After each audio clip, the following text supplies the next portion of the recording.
Good afternoon. Thank you for joining us here today.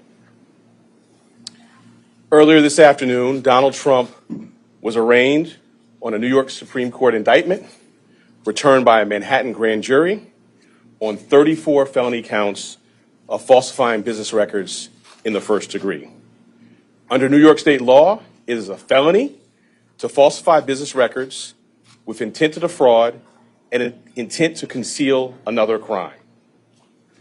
That is exactly what this case is about. 34 false statements made to cover up other crimes. These are felony crimes in New York State, no matter who you are. We cannot and will not normalize serious criminal conduct. The defendant repeatedly made false statements on New York business records. He also caused others to make false statements. The defendant claimed that he was paying Michael Cohen for legal services performed in 2017. This simply was not true. And it was a false statement that the defendant made month after month in 2017. April, May, June, and so on through the rest of the year. For 9 straight months, the defendant held documents in his hand containing this key lie, that he was paying Michael Cohen for legal services performed in 2017.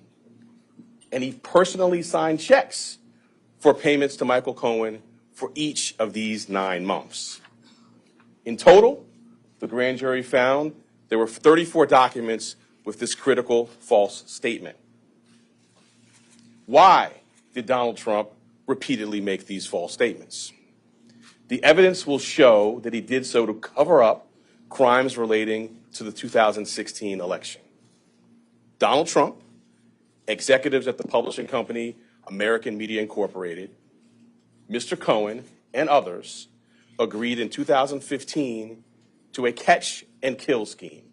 That is, a scheme to buy and suppress negative information to help Mr. Trump's chance of winning the election. As part of this scheme, Donald Trump and others made 3 payments to people who claimed to have negative information about Mr. Trump. To make these payments, they set up shell companies, and they made yet more false statements, including, for example, in AMI, American Media Incorporated's business records. One of the 3 people that they paid to keep quiet was a woman named Stormy Daniels.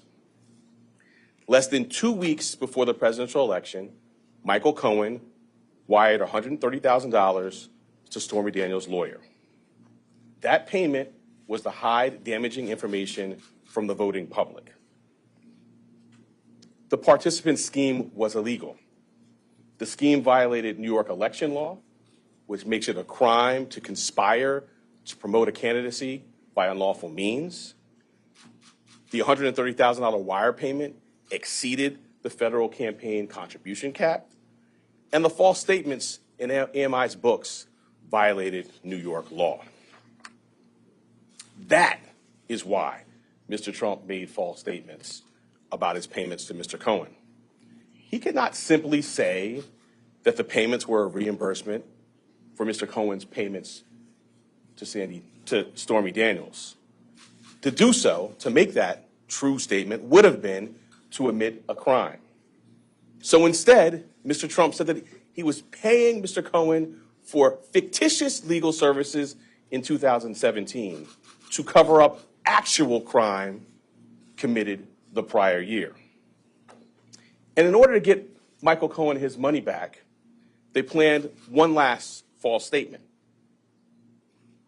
in order to complete the scheme, they planned to mischaracterize the repayments to Mr. Cohen as income to the New York State tax authorities.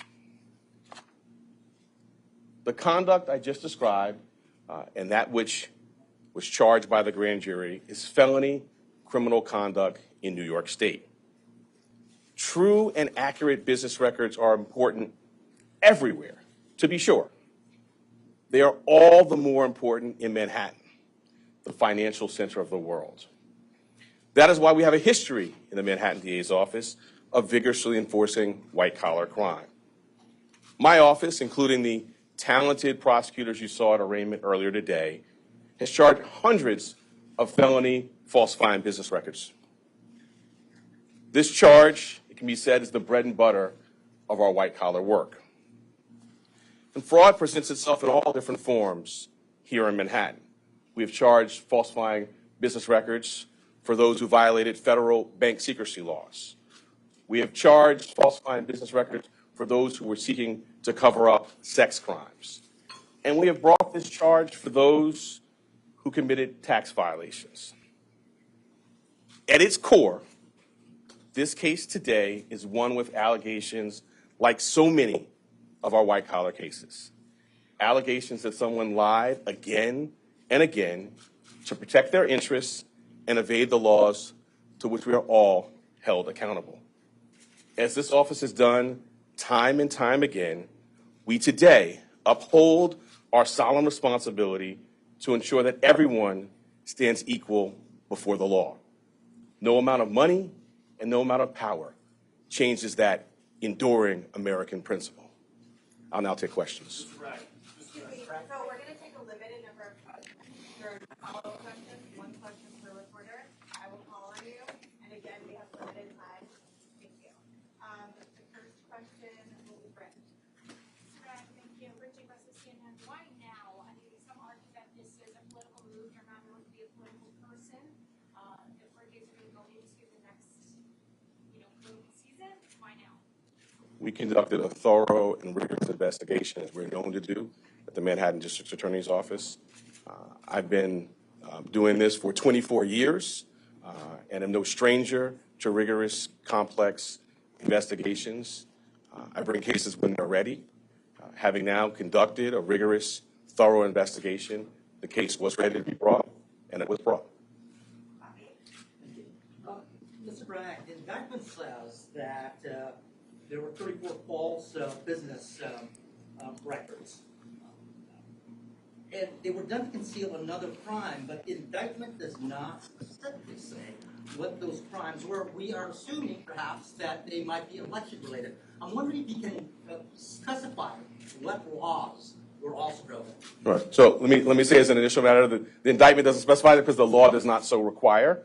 In my remarks, I mentioned a couple of laws, which I will highlight again now. The first is New York State election law, which makes it a crime to conspire to promote a candidacy by unlawful means. I further indicated a number of unlawful means, including more additional false statements, including statements that were planned to be made to tax authorities. I also noted the federal election law cap on contribution limits. But why weren't there those crimes charged? Why wasn't he charged with those crimes? Well, I'm not going to go into our deliberative process on what was brought. The charges that were brought were the ones that were brought. The evidence in the law is the basis for those decisions. Hi, JDA. You had expressed a year ago that you had some reservations about the case's readiness. Can you talk to us about what were some of the questions in your mind that needed to be answered in order to bring a case, of this magnitude? I'm not going to go chapter and verse into any thinking. What I will say is, I believe the time period you're talking about, I've been in office for a couple of months. The investigation, in my view, was not concluded into the conduct in particular that is the basis for the charges today.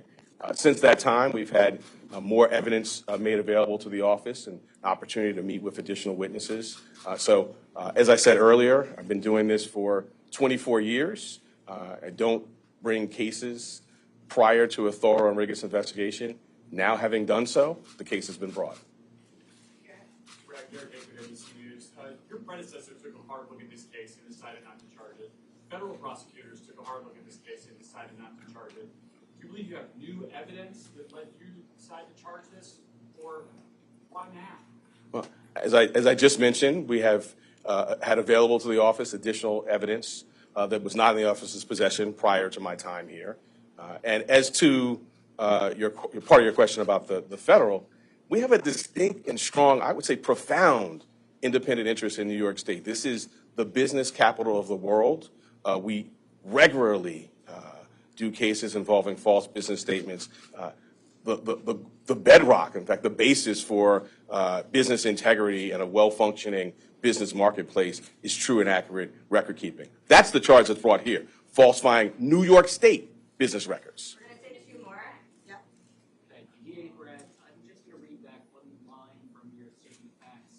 The participants also took steps that mischaracterized for tax purposes the true nature of payments and furtherance of the scheme. Do you allege former President Trump was one of the participants who mischaracterized the payments for tax purposes? I'm not going to go beyond the plain language statement of facts, which I think speaks for itself. Brad, can you please comment on the strength of the evidence that Trump personally intended to violate state election law, including actions that are charged in the indictment? So the charge is falsifying business records. The charge requires, as I specified, criminal conduct that was concealed. One of the concealed crimes we allege is New York State election law. I sort of went through in our statement of facts, which I think many of you have in front of you, goes through things including text messages, emails, contemporaneous phone records, multiple witnesses. All of that will be, as you saw in the fall, borne out in a public courtroom in downtown Manhattan. Last question is Jonah.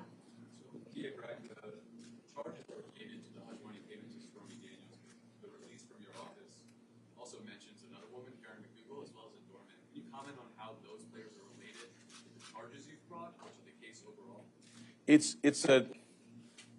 I'm glad you put your finger on that, because it's not just about one payment. It is 34 business records, 34 false statements in business records, and we're concealing criminal conduct. And the earlier question about New York State election law, when I talked about conspiracy to promote a candidacy by unlawful means.